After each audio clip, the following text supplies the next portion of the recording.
Hola, hola. Sí. Sí, ese me sirve. Se graba bien. Bueno, chiquillos, buenas tardes. ¿Cómo están? Bien, gracias. Ahora sí. Bueno, la semana pasada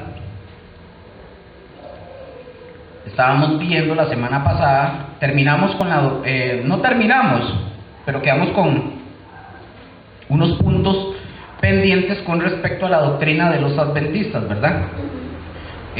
Vamos a ver en esta lección 13, hoy estamos, ¿lunes qué? Lunes 10 de julio. De junio. Julio.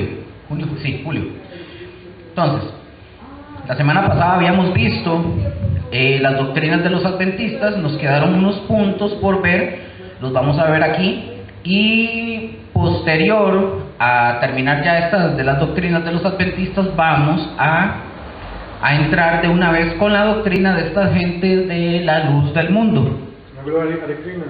Y luego los Hare Krishnas, correcto. Vamos a ver entonces, vamos a empezar, vamos a ver la doctrina de la luz del mundo, pero vamos a terminar con los puntos que nos faltan respecto a los adventistas. Y habíamos quedado en un tercer punto, ¿lo tienen ahí? Habíamos visto el tercer punto que era...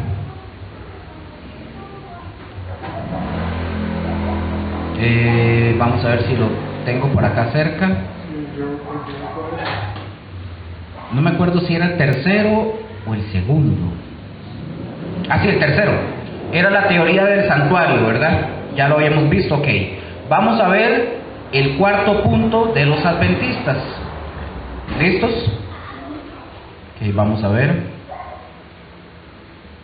Yo les voy a pasar la presentación, porque la presentación yo le añadí esos puntos porque no estaban. Entonces la presentación yo se las paso ahora. Vamos a ver dónde la tengo.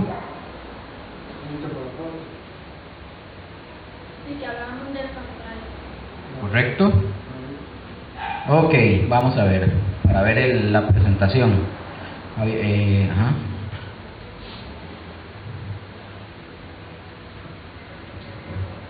Ok, no, en la presentación no lo tengo, se los voy a ir diciendo. Yo lo termino y yo se los paso ahora, ¿está bien? Ok, entonces dice que el punto número 4, ellos, los adventistas, hacen obligatorio, aunque ya lo mencionamos, el tema del sábado, ellos hacen obligatorio guardar el día, ¿qué? Sábado, correcto. Ellos lo hacen obligatorio. Ellos dicen que caso contrario de aquellas personas, o sea, no como nosotros, que no lo guardamos, estamos condenados si no lo hacemos. Son obras, ¿de acuerdo? Ya ustedes y yo sabemos que nosotros no estamos ligados a un lugar o a un determinado punto o momento para adorar a Dios. Puede ser que alguien vamos a poner este ejemplo. ¿Qué pasa si alguien por alguna circunstancia viva en algún lugar así, pero lejos, remotititico, ¿verdad?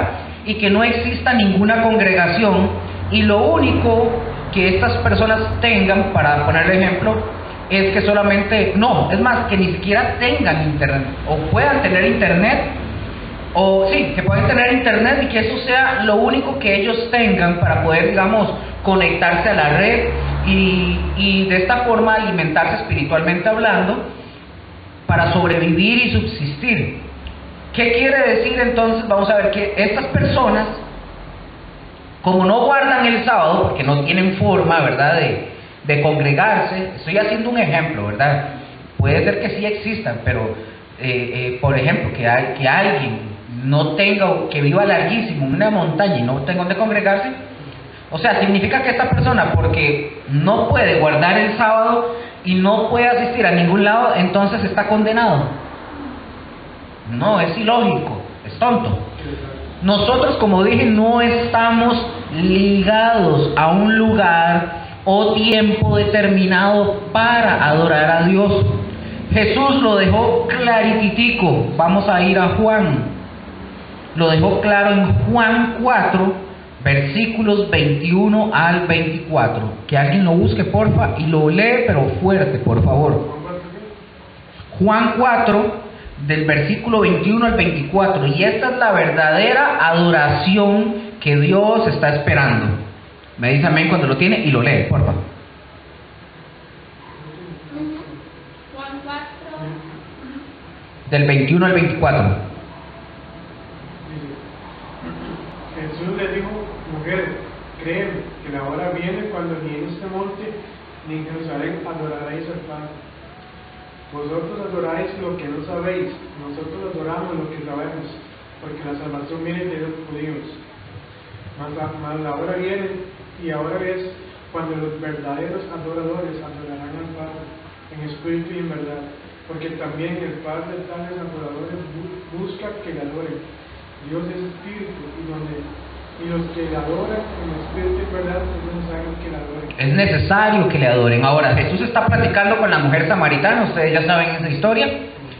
Ella afirma dónde se debía de adorar, ¿verdad? Ella decía, porque eso era un monte que se llamaba, o se llama, no lo sé, el monte Gerizim, con G, Gerizim, con Z y M al final. Los samaritanos, ellos lo veían de esta forma, incluso fueron sus antecesores los que les habían enseñado a los samaritanos que así debía de ser.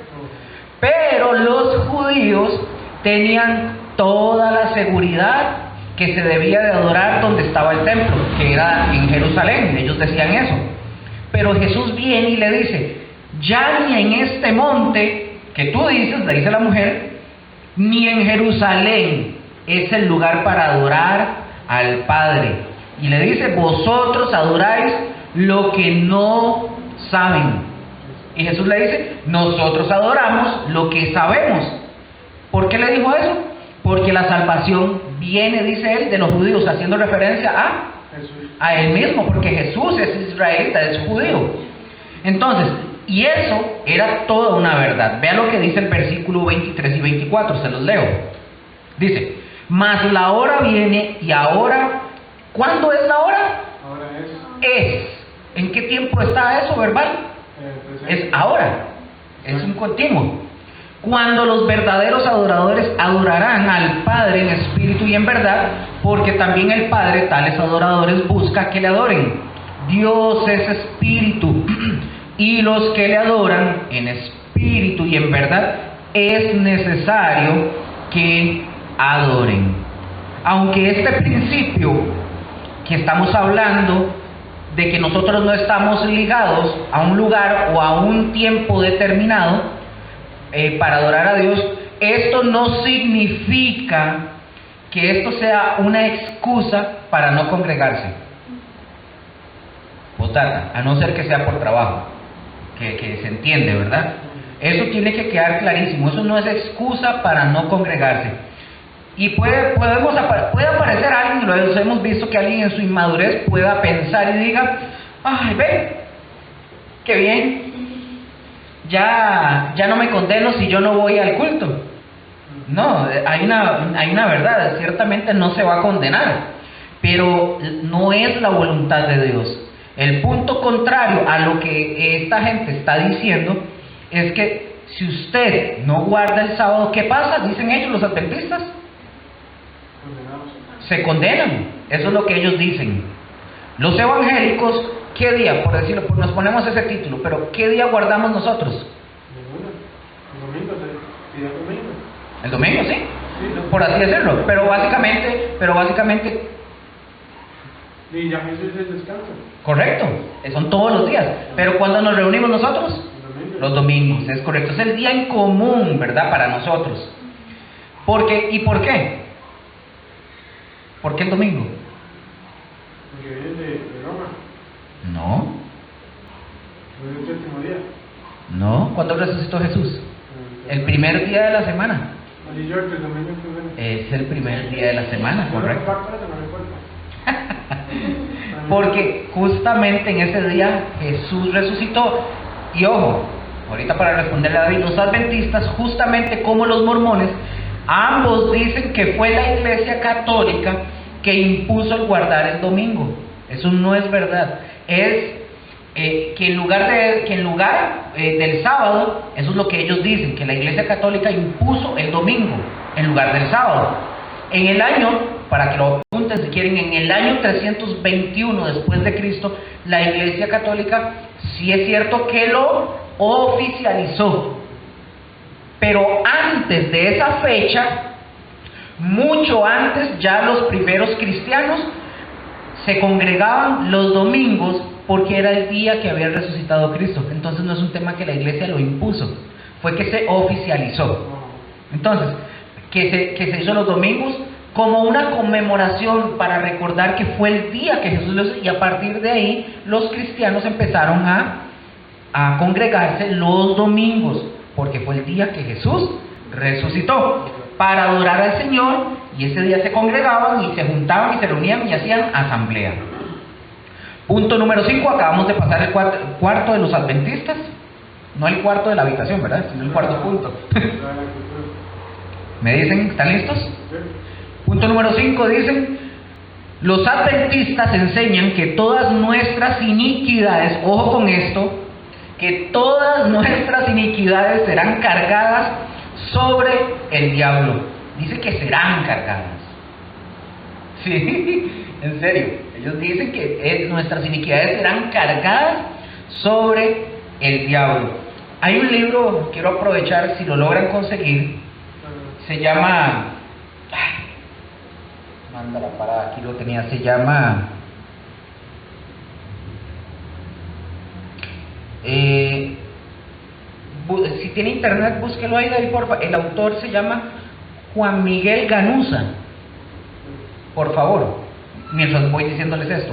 Se llama, tiene que ver con las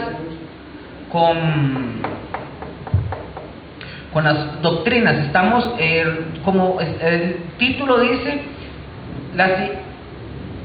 las sectas nos invaden, si más no me equivoco, así se llama. Es un libro pequeñito, pero bastante sustancioso, lo pueden conseguir, es bastante interesante. No es por hacer propaganda, pero lo pueden leer. Entonces, dice en el punto número 5 que los adventistas enseñan que todas nuestras iniquidades serán cargadas sobre el diablo. Esto es una falsedad, porque realmente, vamos a Primera de Pedro, por favor, ¿cómo se llama? La secta de los invaden. Ese. Es un libro pequeñito, pero se los recomiendo bastante. Pueden leerlo. Hay otro montón de libros más que son más robustos, pero se los recomiendo. Yo lo tengo, pero es que lo tengo que conseguir porque se me perdieron unas páginas. Entonces tengo que volver a conseguirlo, pero tienen que leerlo. Es interesante. Él habla todo lo que nosotros hemos venido viendo.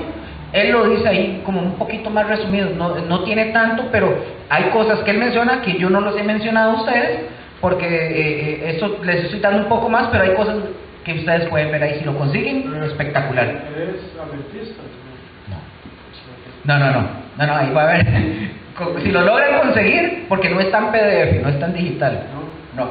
¿Pero en físico? Sí, por eso le digo, yo creo que en Amazon está, si lo logran conseguir. Entonces dice que, bueno, esto es una falsedad.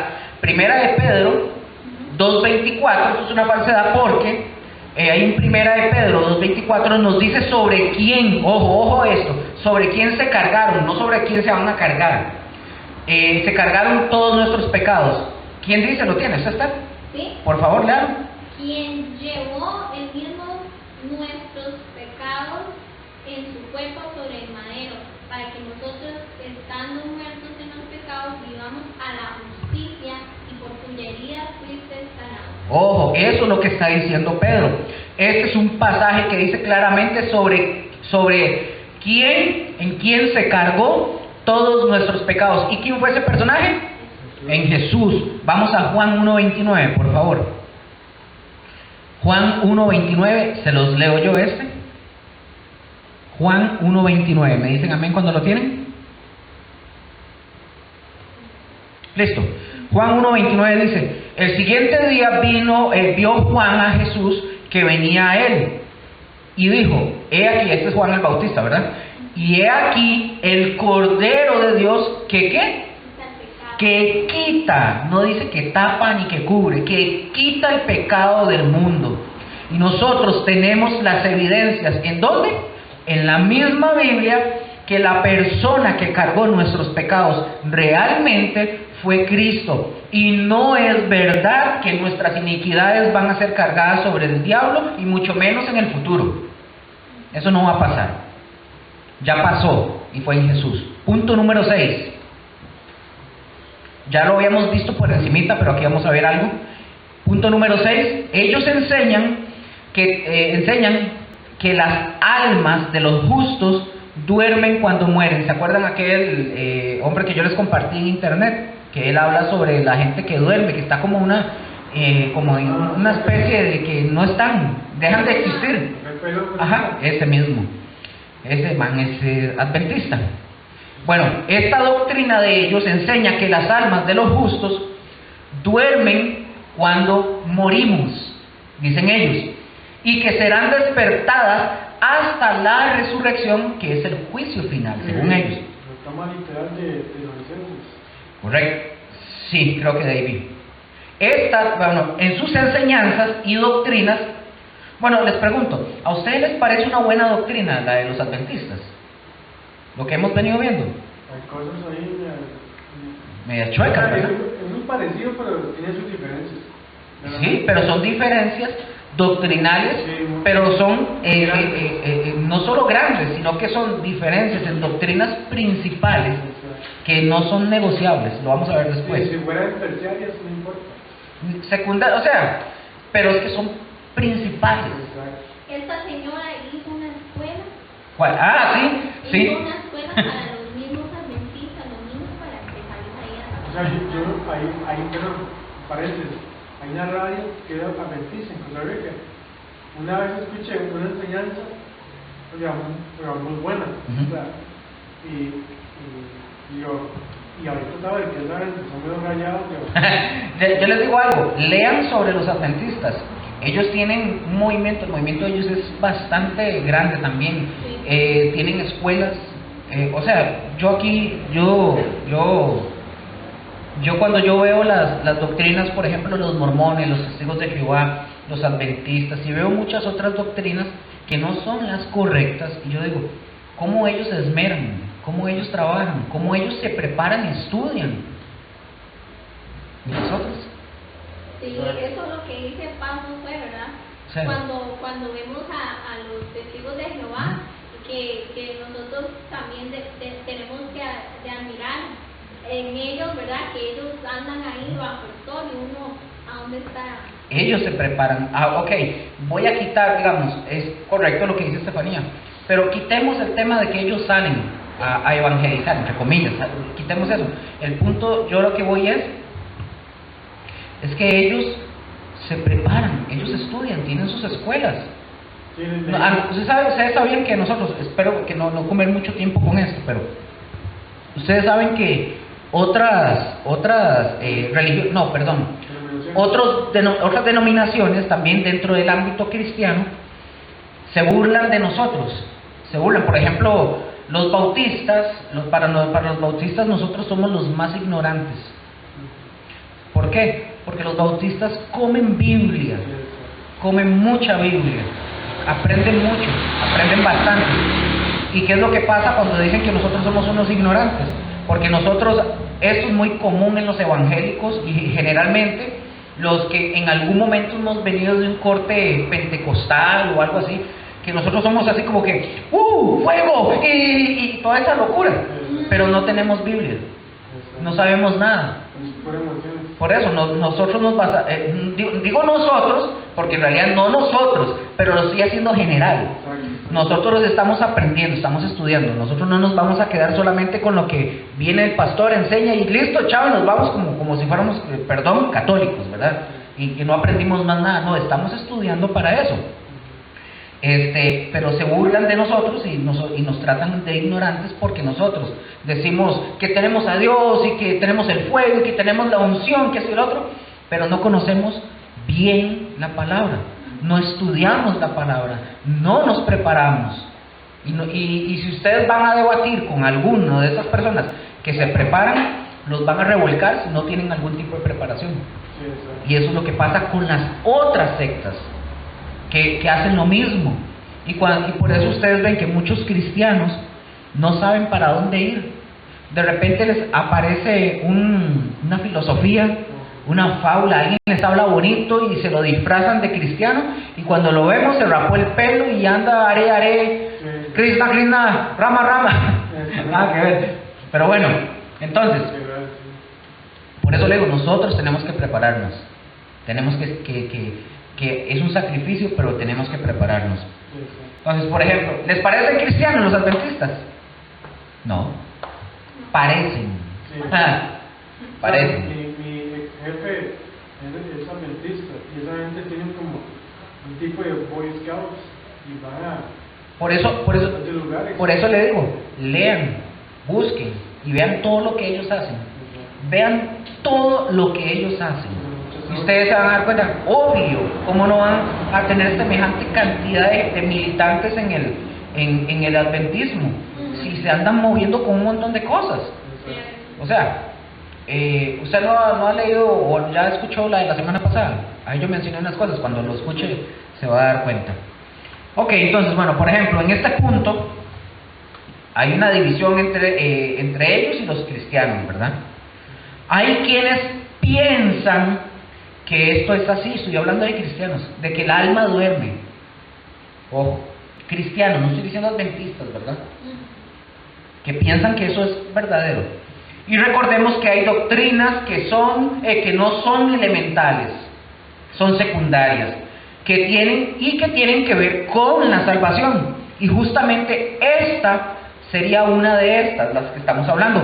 Pero la realidad es que la Biblia también confirma claramente, ojo, con suficientes pruebas sobre la conciencia del alma después de que morimos.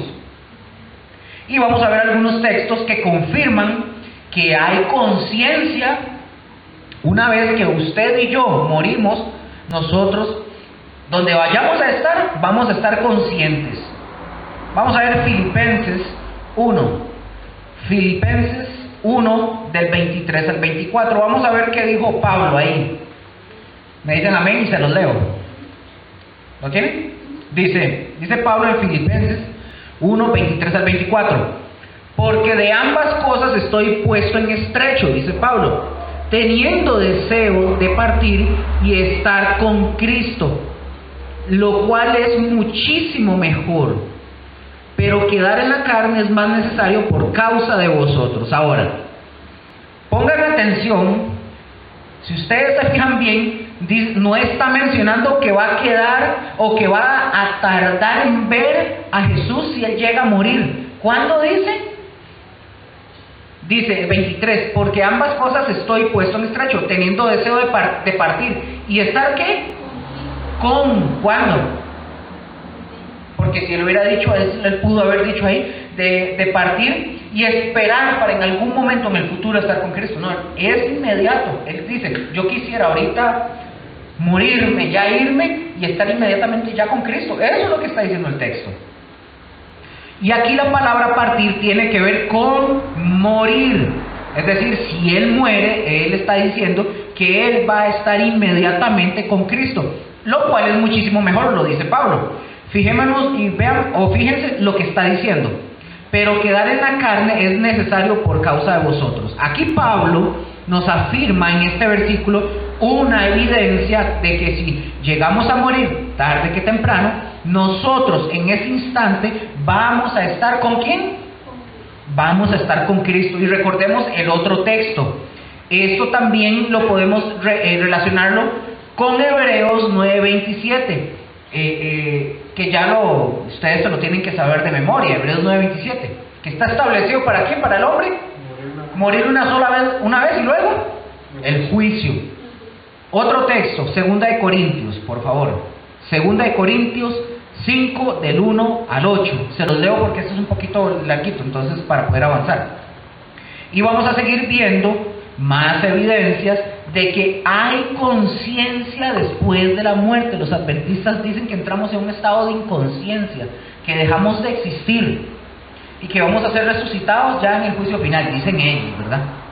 Dice, 2 de Corintios 5 del 1 al 8 dice: porque sabemos que si nuestra morada terrestre, ¿qué significa esta morada terrestre? Nuestro cuerpo. este tabernáculo se deshiciere, tenemos de Dios un edificio, una casa no hecha de manos, eterna en los cielos. Y por esto también gemimos deseando ser revestidos de aquella nuestra habitación celestial, pues así seremos hallados vestidos y no desnudos. Porque asimismo los que estamos en este tabernáculo, dice, gemimos con angustia, porque no quisiéramos ser desnudados, sino revestidos, para que lo mortal sea absorbido por la vida. Mas el que nos hizo para esto mismo es Dios, quien nos ha dado las arras del Espíritu. Versículo 6. Así que vivimos confiados siempre y sabiendo que entre tanto que estemos en el cuerpo, estamos ausentes ¿de quién? Vea que dice que mientras estemos en el versículo 6, mientras estemos en el cuerpo, estamos ausentes del Señor. Versículo 7, porque por fe andamos, no por vista, pero confiamos, más quisiéramos estar, escuchen, estar ausentes del cuerpo y presentes ¿para quién? Para el Señor. Repito otra vez, ¿cuál es la morada terrestre? Nuestro cuerpo. Si ustedes relacionan esto, por ejemplo, vamos a ver, si usted relaciona esto que está diciendo Pablo, ¿ustedes se acuerdan cuando Jesús mencionó en el Evangelio de Juan en capítulo 14? Vayan a Juan 14 versículo 1. Vamos ahí un momento y vamos a recordar, o recordemos que Pablo no estaba en el momento que Jesús dijo lo que vamos a ver, ¿verdad? Sin embargo, vemos cómo Pablo está hablando algo que Jesús mismo mencionó. Y Pablo está diciendo aquí, en esto que estamos leyendo de Pablo, cuando este cuerpo se deshiciere, tenemos de Dios un edificio, una casa no hecha de manos, no hecha de manos, eterna en los cielos. Vea que dice Juan 14:1. No se turbe vuestro corazón, creéis en Dios, creed también en mí. En la casa de mi Padre hay muchas moradas. Ajá. Si así no fuera, yo os lo hubiera dicho. Voy pues a preparar lugar para vosotros. Ok, ojo. Una vez que llegamos a morir, tenemos una casa ¿qué? Temporal. No, permanente. No, temporal. Mientras nos vuelven a dar un cuerpo, porque nosotros, véanse usted, vea David, véanse, nosotros no somos este cuerpo. Nosotros no somos. Tenemos este cuerpo, pero no somos este cuerpo. ¿Me doy a entender? Lo que está dentro de nosotros es lo que nosotros somos. Lo que está dentro de nosotros. Vamos a seguir leyendo ahí. Versículo 2. Dice, se lo leo. Y por versículo 2, pero de segunda de Corintios, ¿verdad? Ya los iba a embarcar. Estamos, sí. Vamos, segunda de Corintios.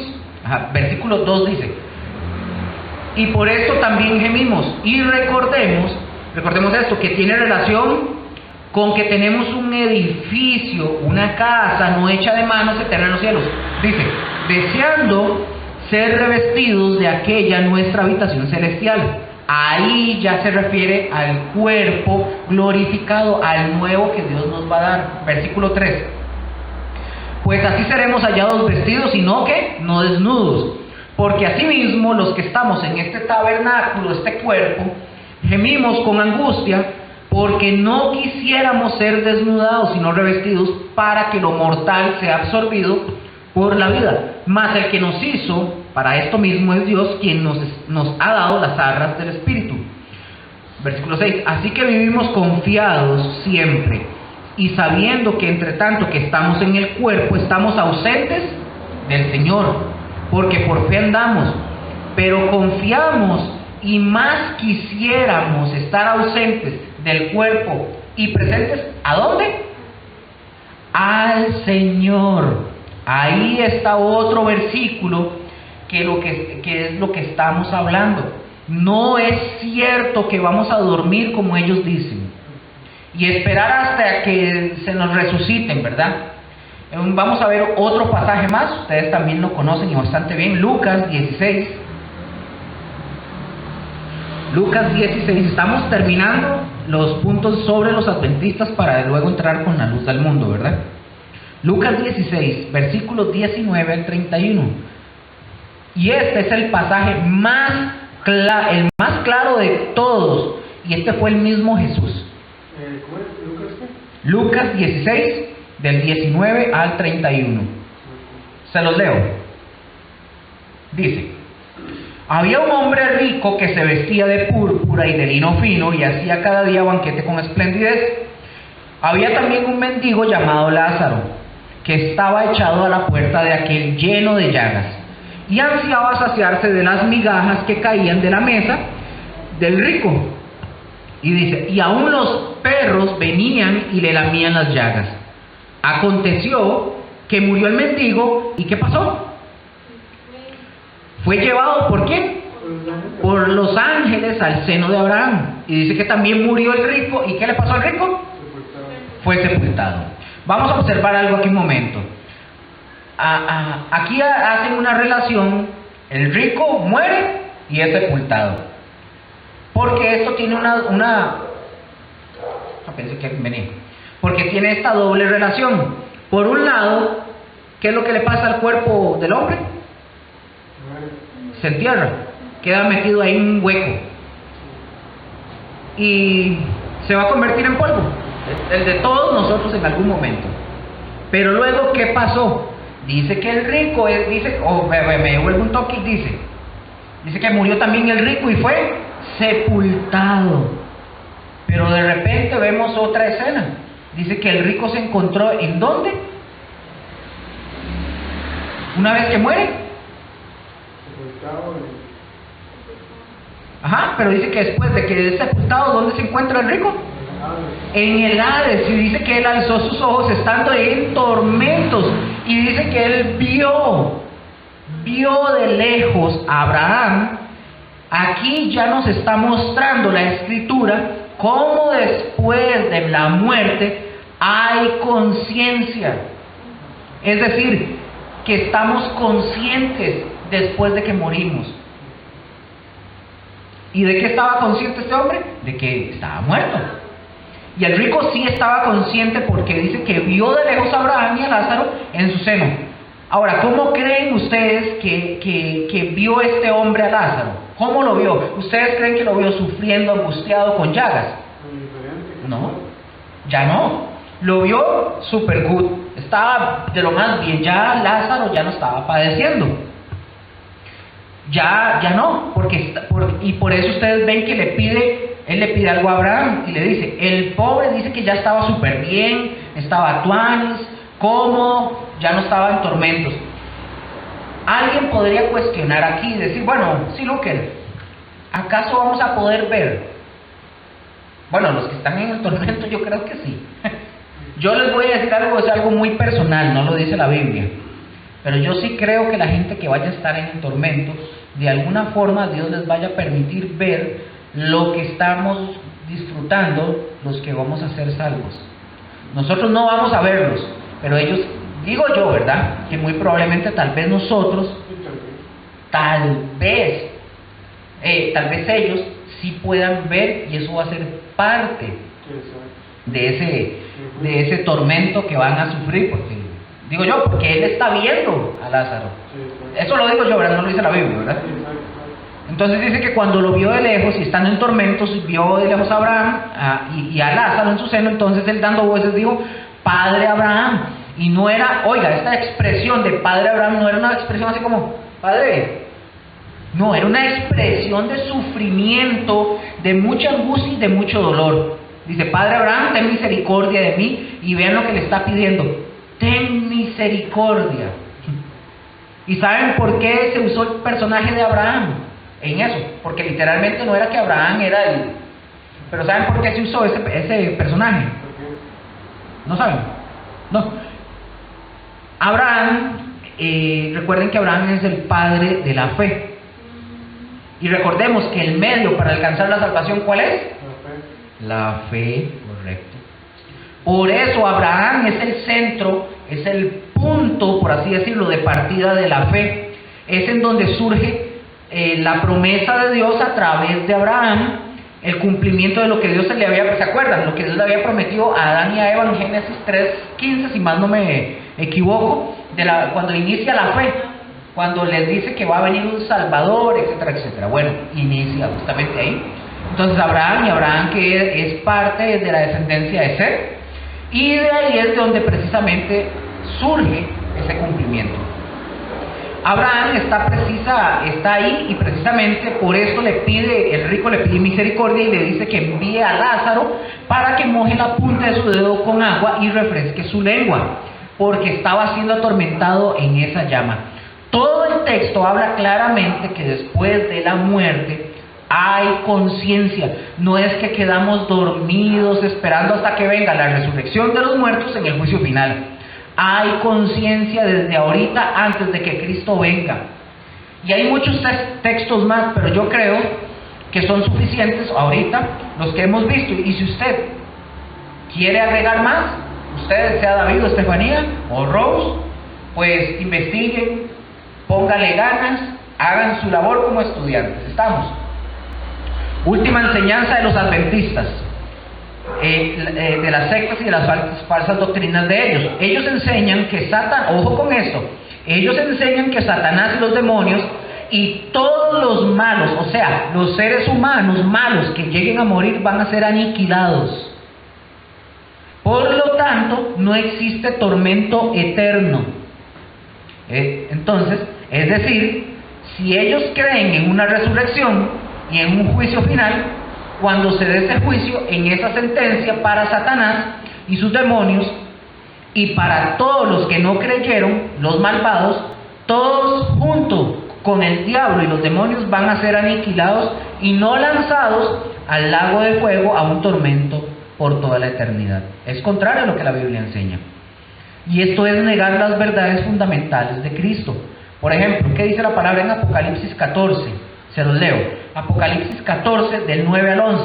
Dice: y el tercer ángel lo siguió diciendo a gran voz: si alguno adora a la bestia y a su imagen y recibe la marca en su frente o en su mano, él también beberá del vino de la ira de Dios, que ha sido vaciado puro en el cáliz de su ira, y será atormentado, ojo, y será atormentado con fuego y azufre delante de los santos ángeles y del Cordero. Versículo 11.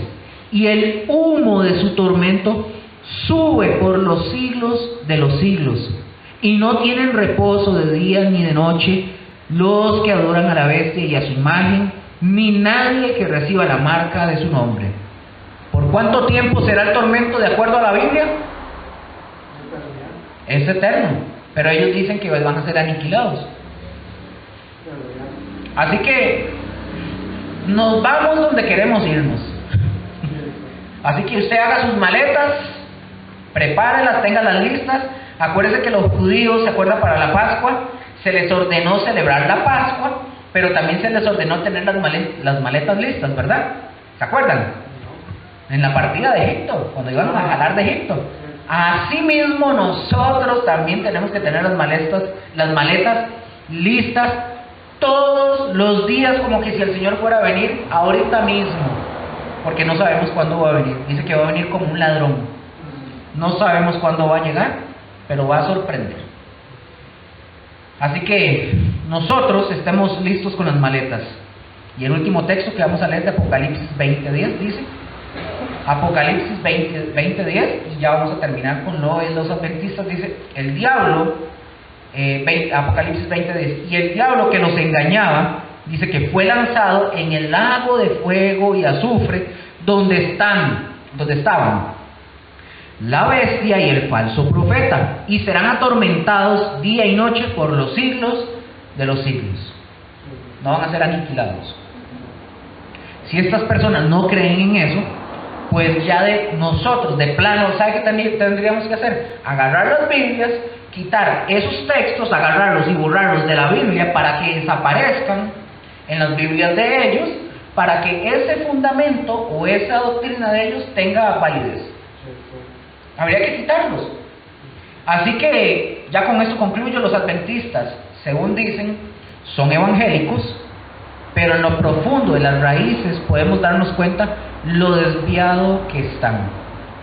No son evangélicos, no son cristianos. ¿Estamos?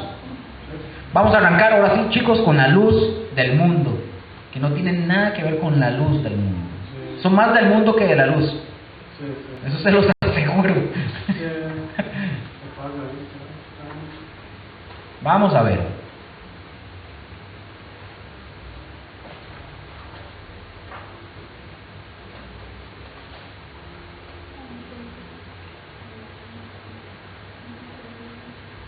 Ya vamos a arrancar.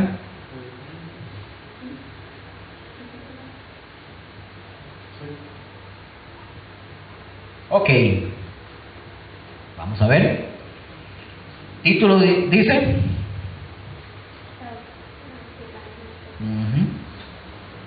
Dice, bueno, la luz del mundo dice que es un grupo proselitista de origen mexicano y de carácter nacionalista. Ya les sigo leyendo nada más para acomodarme aquí un poquito. Nacionalista, ¿no? Sí, voy, dame un toquecito. Es para acomodarme. Ok, dice que son, vamos a ver cuándo comenzó. Sí, aquí está. Dice que son de carácter nacionalista, así lo han implantado sus mismos líderes.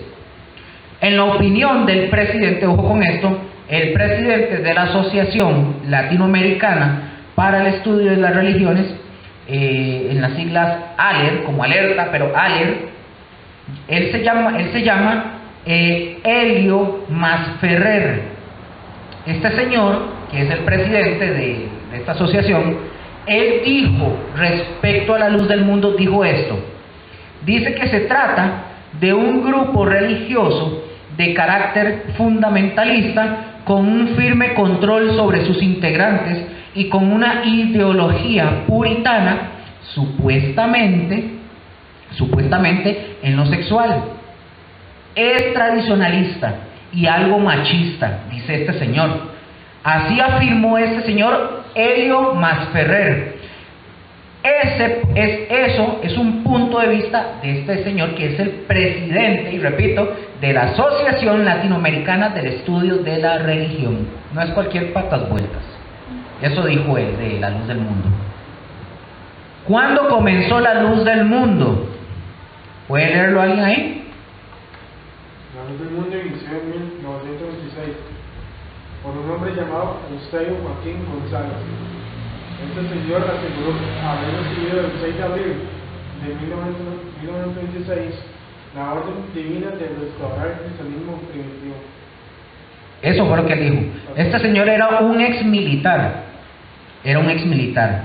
Este señor afirmó, bueno, como dijo David, afirmó que Dios le dijo, ¿no se le parece a alguien, verdad? Que Dios le dijo que su nombre ya no iba a ser como Eusebio, ¿verdad? Que ahora iba a ser Aarón. Por favor. Véalo ahí. Que iba a ser Aarón, así que de esta manera se le conoce. ¿Estaba apuntando? ¿Está? ¿No? Así que de esta manera se le conoce como Aarón Joaquín González. Hizo a un lado Eusebio, como Dios le dijo, y se puso el nombre de Aarón. Es que yo digo que no me más feo cáncer. Sí. No, y es para que el nombre y apellidos tengan una tinta todos. ya. Vean, los seguidores o sus seguidores le atribuyen ser el siervo de Dios, no con ese pequeña, siervo, con ese grande. Ser el siervo de Dios con ese grande. Un título con el que le han distinguido no solo a él, sino a sus dos líderes máximos que ha tenido la Iglesia de la Luz del Mundo. Si ustedes prestan atención, este grupo no tiene muchos años, tiene desde 1926 hasta la fecha. ¿Cuál es el nombre completo de esta organización? El nombre completo de esta organización es Iglesia del Dios Vivo, columna y apoyo de la verdad, la luz del mundo. Así nomás, parecen los mormones, ¿verdad? Pareciditico. No duda. Vean cómo el diablo mismo no puede destruir. ¿Se acuerdan que lo habíamos visto? El diablo no puede, y lo ha intentado. Aunque ha intentado destruir la palabra, no va a poder. Pero ¿qué es lo que sí ha hecho?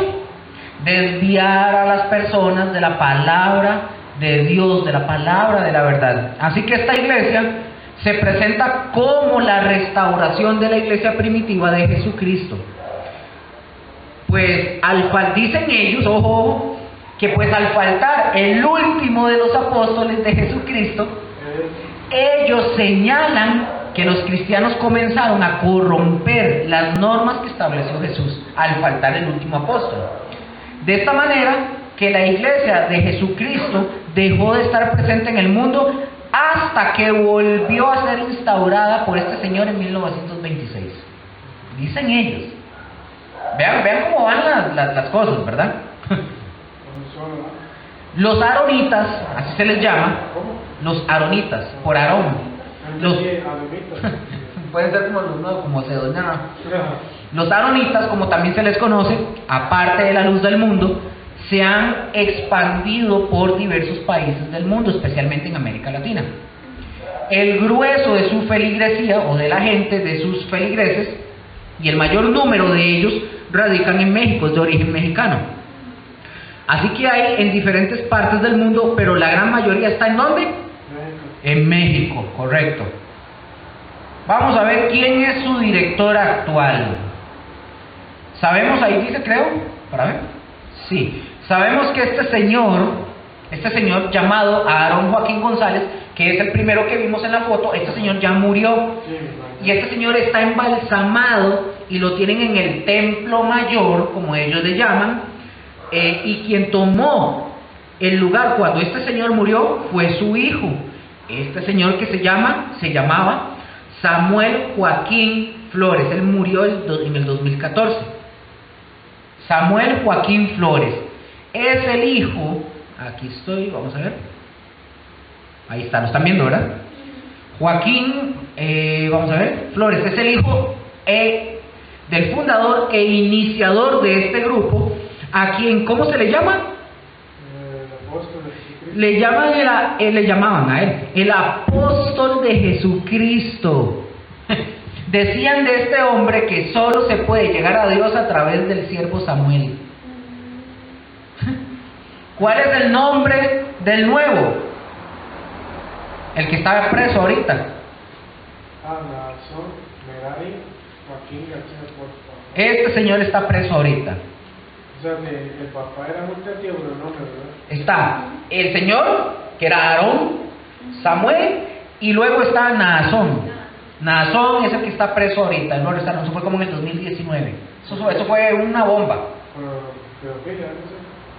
Ya vamos a ver qué viene. Sí.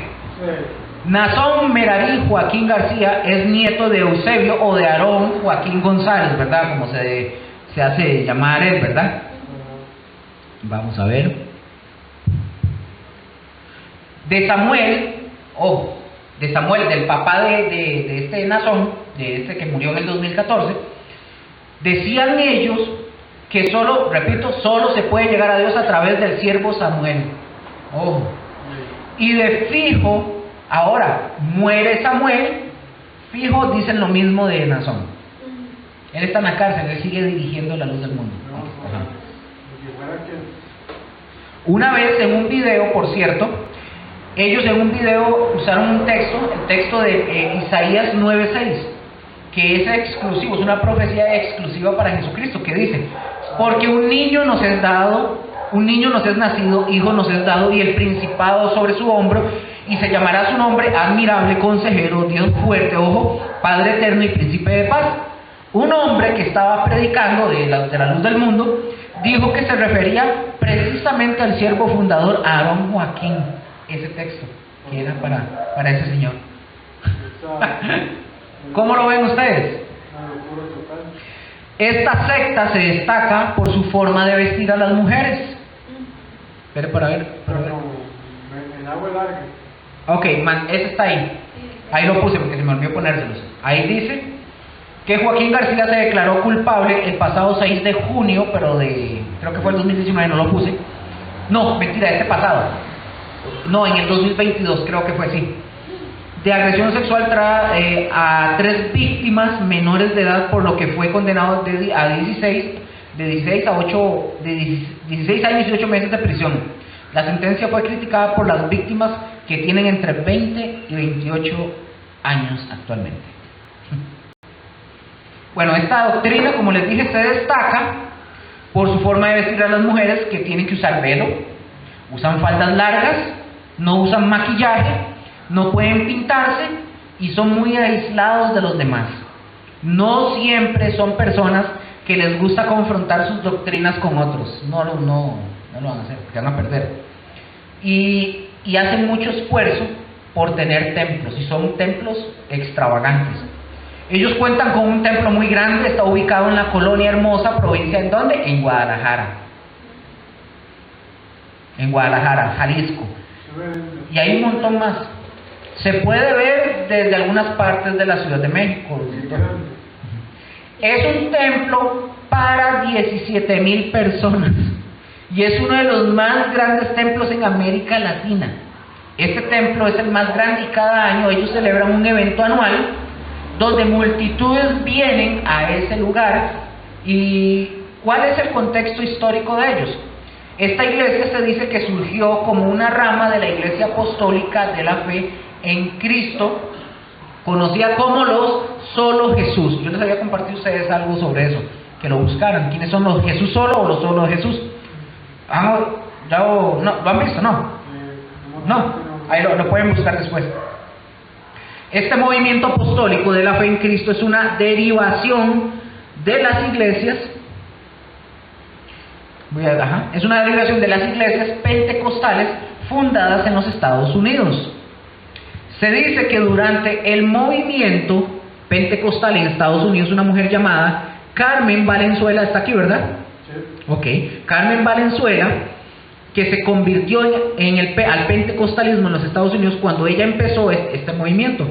Ella emigró a México y comenzó a proclamar la reavivada fe pentecostal. Y ella tenía 2 discípulos. ¿Están aquí, creo? No, ya los vamos a ver. Ella tenía 2 discípulos. Aquí está. Tenía 2 discípulos que se llamaban Saulo y Silas. No tenían nada que ver con la Biblia. Literalmente ¿Ah? Literalmente se llaman. ¿Sí, así se llaman? Se llamaban Saulo y Silas, a quien ella les puso el título de profetas. Y ella comenzó ese movimiento, pero el fundador directo fue Eusebio Joaquín González Aarón, que fue un discípulo ¿de quién? De Saulo y Silas. Se dice que como él fue un discípulo de ellos, y al ver que Saulo y Silas no le daban la oportunidad para levantarse como líder, ¿qué hizo? Se apartó de ellos y decidió fundar su propio grupo religioso, y así fue como comenzó, como todo un rebelde. Pero comenzó una organización que hoy es muy grande. Algunas características de esta organización, por ejemplo, es el triunfalismo de sus dirigentes, quienes manifiestan un profundo orgullo. Otra característica, la pretensión de ser una iglesia nacionalista. Yo creo que ahí lo dice, que cada año ellos hacen eventos muy grandes y siempre invitan a la gente del gobierno para que participen en los eventos de ellos y estar con ellos. La segunda es pretensiones, y dijimos que son una iglesia nacionalista. Y la tercera es el fanatismo anticatólico que profesan. ¿Qué dice la Biblia? O sea, ellos con los católicos cero, es anticatólica. ¿Qué dice la Biblia con respecto a los puntos del triunfalismo que ellos manifiestan, de ese orgullo, esa pretensión de ser una iglesia nacionalista y el fanatismo anticatólico? Vamos a ver qué dice la Biblia en Segunda de Timoteo.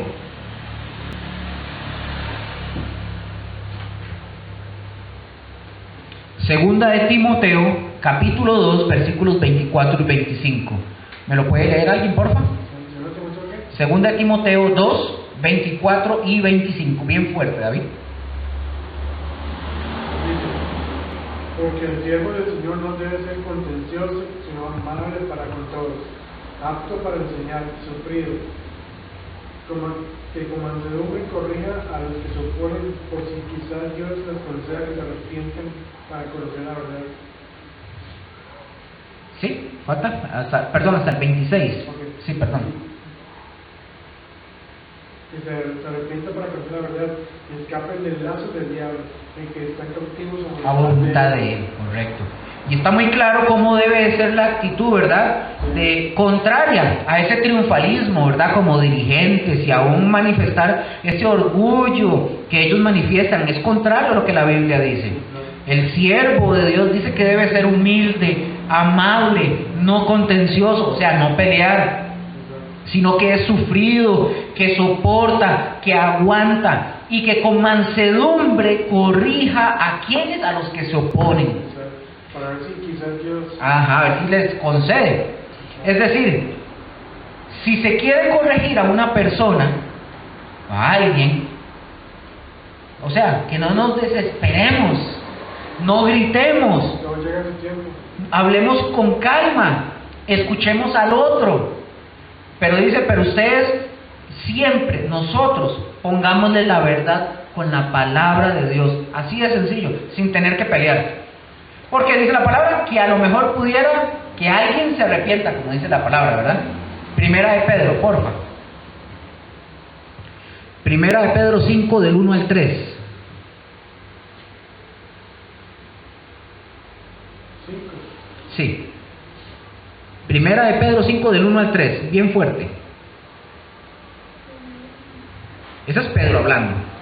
Ruego a los ancianos que están entre vosotros, yo anciano también con ellos, y testigo de los padecimientos de Cristo, que soy también participante de la gloria que será revelada. Apacentad la grey de Dios que está entre vosotros, cuidando de ella, no por fuerza, sino voluntariamente, no por ganancia deshonesta, sino con ánimo pronto, no como teniendo señorío sobre los que están a vuestro cuidado, sino siendo ejemplos de la Grey, correcto. Vean aquí el nivel en el que se pone el apóstol aquí, el apóstol Pedro. Esta es una carta donde él está hablando y Pedro ya era un apóstol. Y él ahí pudo haber dicho, ruego a los ancianos que están entre vosotros y yo apóstol entre ellos. No, él no dijo eso. Anciano yo también. Él se está poniendo también al mismo nivel de ellos. Y vemos cómo lo habla. ¿Cómo les parece el lenguaje de Pedro? Poniéndolo al nivel, digamos, como la luz del mundo, ¿verdad? Que es totalmente diferente. Son características contrarias a los puntos que mencionamos, y si ustedes se fijan, en cada texto las escrituras mencionan, bueno, y yo creo que si nosotros servimos a Dios y llegamos a ser siervos de Dios, tenemos que presentar este tipo de características contrarias a lo que manifiestan los de la luz del mundo. A esas cosas se opone totalmente la palabra de Dios, como en el caso de la luz del mundo. Filipenses, por favor, Filipenses 2. Filipenses 2, 5 al 8. Otro pasaje más. 2, 5 al 8. Fuerte. Haya pues en vosotros este sentir que hubo también en Cristo Jesús, el cual siendo en forma de Dios, no estimó el ser igual a Dios como cosa que aferrarse, sino que se despojó a sí mismo, tomando formas de siervo, hecho semejante a los hombres, y estando en la condición de hombre, se humilló a sí mismo, haciéndose obediente hasta la muerte, y muerte de cruz. Y muerte de cruz. Y si Jesús vino a ponernos este tremendo ejemplo de lo que debe de ser un siervo de Dios, ¿cómo debemos ser nosotros? Como Cristo. Si Cristo fue un siervo que se humilló, que nos enseñó humildad y servir así a los demás y no enseñorearnos de la gente, ¿por qué nosotros tenemos que hacerlo? ¿Por qué nosotros tendríamos que humillar a los demás y ponernos por encima de los demás? No podríamos.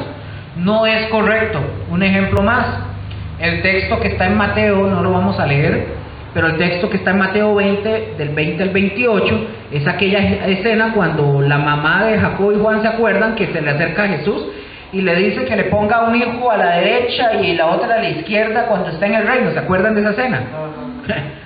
Entonces, y vemos que los demás discípulos se enojan.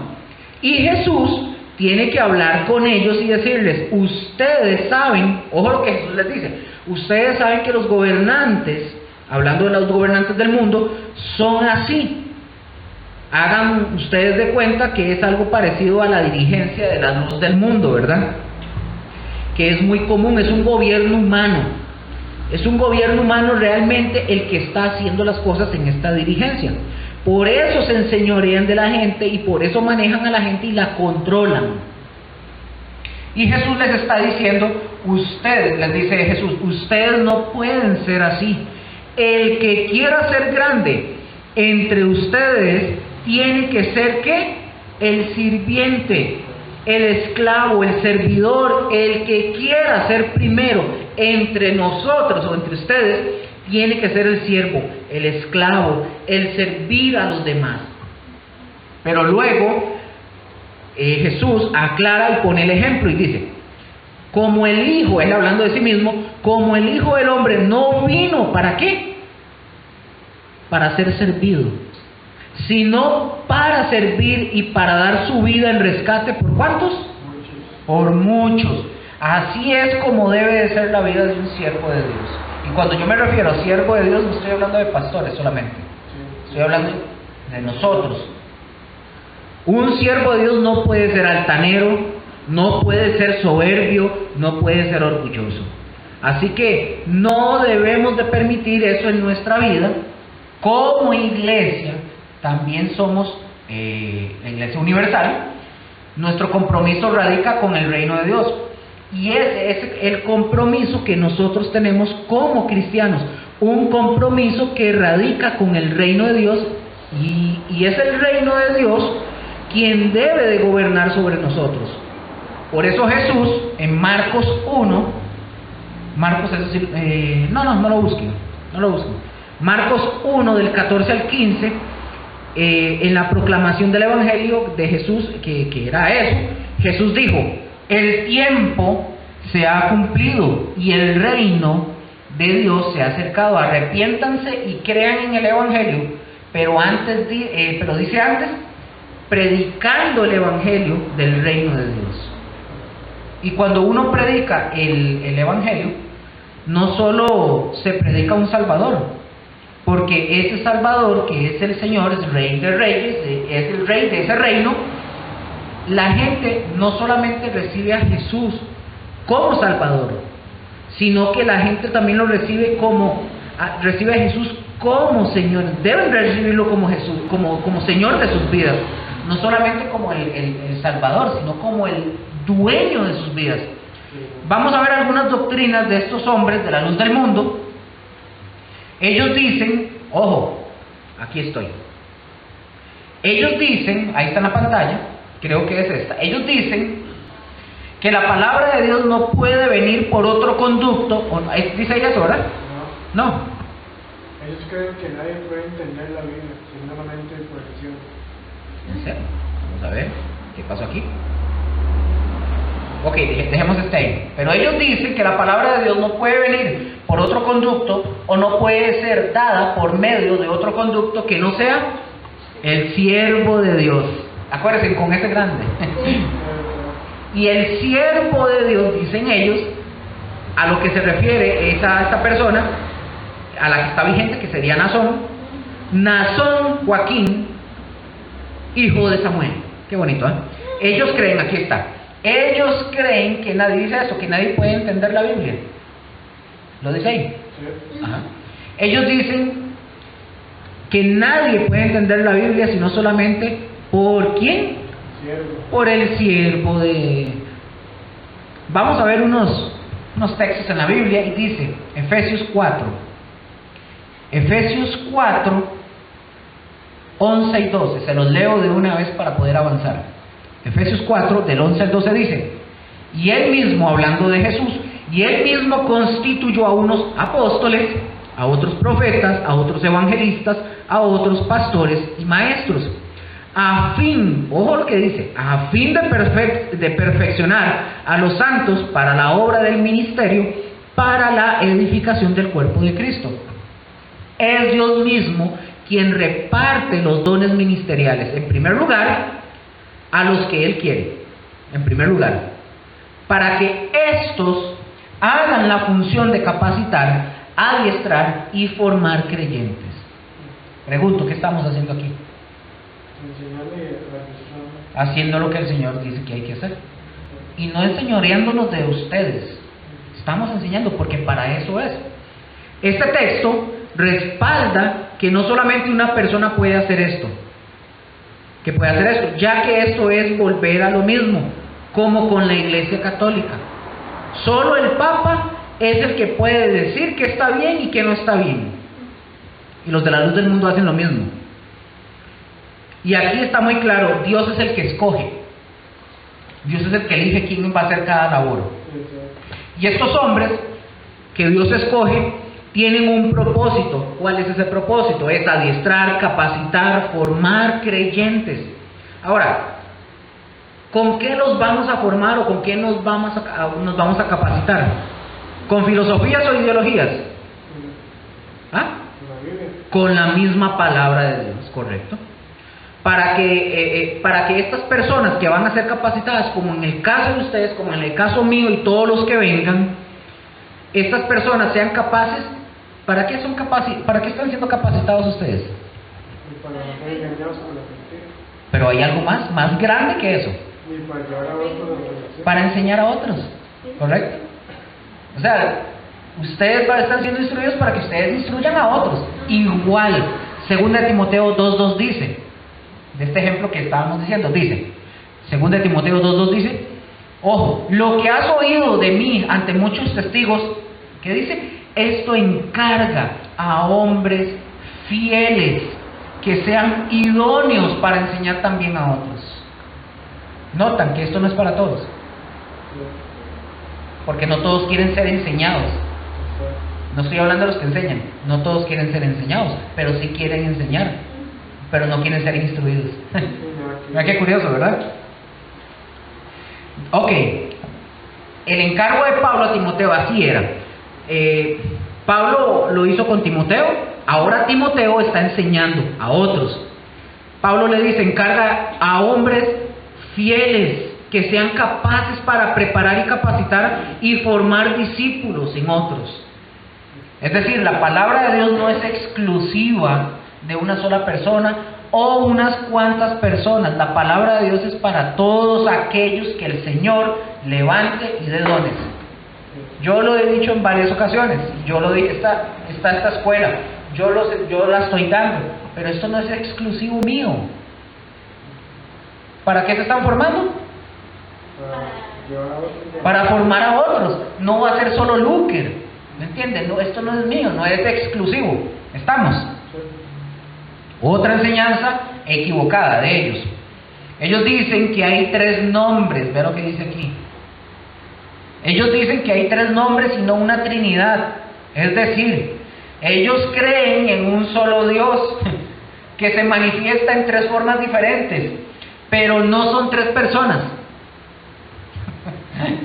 Ya vamos a ver qué dice la Biblia con respecto a este pensamiento de ellos. Jesús, por ejemplo, habló claramente de estas 3 personas en Mateo. No está aquí, ¿verdad, Mateo? No. Está, para ver. No, aquí no está. Sí, al inicio van bien, pero ya después se tuerce. Nunca empezaron bien, la verdad. Entonces, creen en un solo Dios. Pero ojo, en Mateo 28, cuando les dijo a sus discípulos de la Gran Comisión, y Jesús les menciona a las 3 personas. Dice, si fueran 3 nombres diferentes en un solo, si fueran 3 dioses, 3 nombres diferentes en un solo Dios, pues no habría necesidad de mencionarlos. Ojo lo que dice Jesús en Mateo 28:19.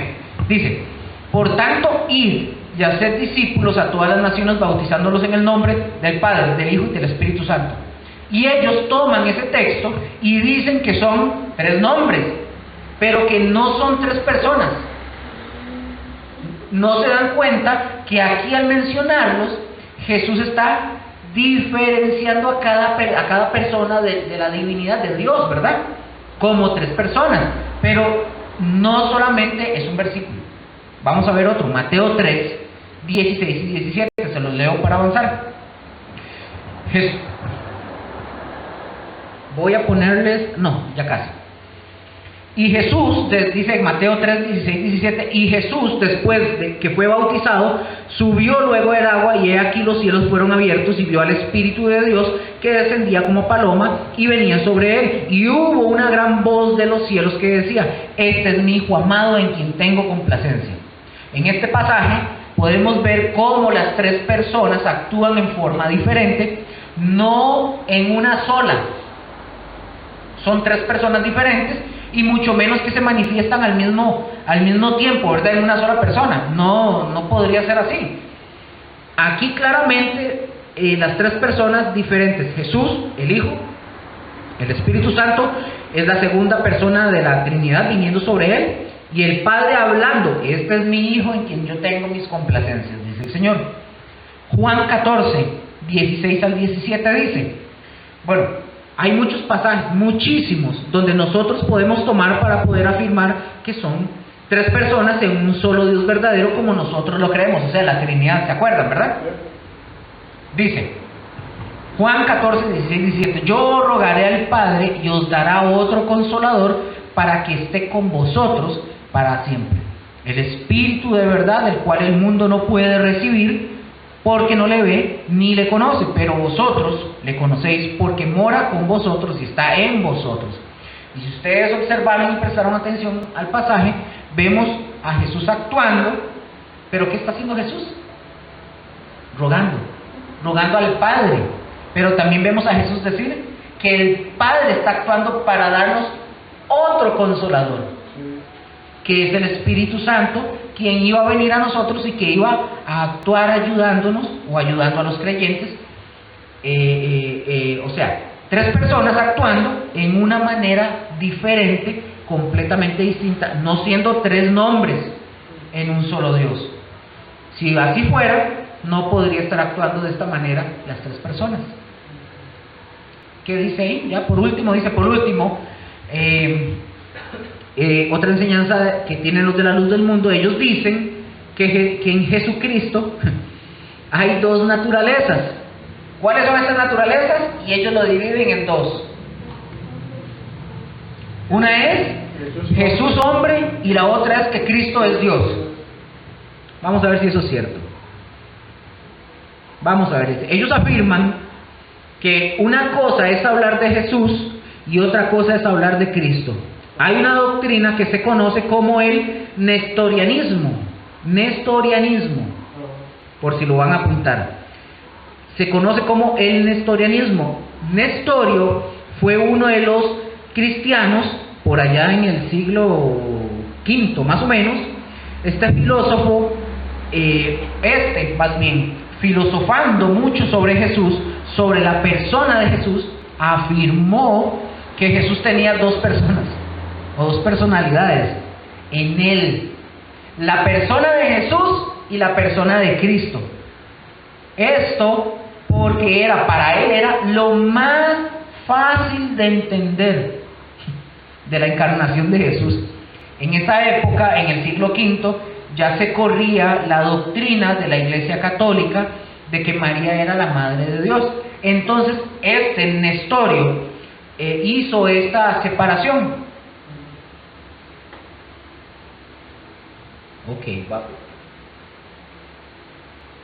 Vamos por acá.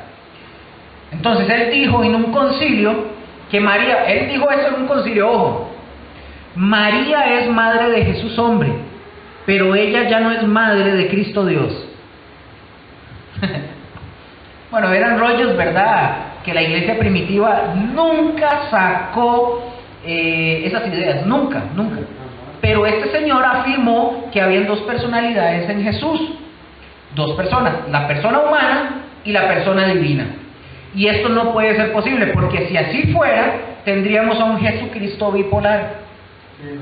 Eso es imposible. Cuando el ángel, por ejemplo, le dijo a María en Lucas 1, de Lucas 1, del 30 al 36, el ángel fue muy claro al decirle lo que iba a pasar. No se los voy a leer todos, solo voy a ir adelante un poco. Entonces, en el 34, entonces María dijo al ángel: ¿cómo será esto? Pues no conozco varón. Respondiendo el ángel le dijo: el Espíritu Santo vendrá sobre ti y el poder del Altísimo te cubrirá con su sombra, por lo cual también el santo ser que nacerá, y ese santo ser está en mayúscula, santo y ser en mayúscula, que nacerá, será llamado Hijo de Dios. Y he aquí, tu parienta Elizabeth, ella también ha concebido hijo en su vejez, y este es el sexto mes para ella, la que llamaban estéril. Noten esta frase: por lo cual el santo ser que nacerá. Y si ustedes se fijan, en la traducción del escrito la ponen, como le dije, con ese ¿qué? Mayúscula, el santo ser, que será llamado Hijo del Altísimo. Es decir, la persona que iba a nacer en esta humanidad. Yo creo que estoy viendo algo aquí. En esta humanidad, en esta encarnación, se iba a llamar Jesús, pero la persona es Cristo en sí.